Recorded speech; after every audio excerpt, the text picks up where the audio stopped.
เบิ่งอ่อนยามละว้าวเต็มฟ้านี่ก็พาลูกชายแลนลินมาเบิ่งว้าว นี่นักเลงไงเราจะคอยยางเด้อเน่ขี้ควายขี้ควายขี้ควาย ไปไปโอ้ยมันลงมาแล้วว่ามันลงมาแล้วลูกไหนไปเบิ่งอยู่มันอยู่ไส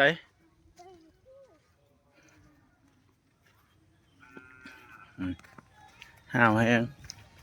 เห็นว่าวแลนมาเตะเฮือนพนันเนี่ย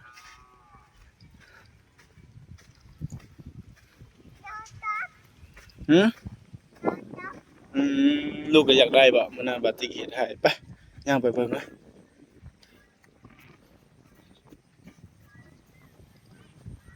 โอ้ยโอ้ยโอ้ยโอ้ยมันลงแล้ว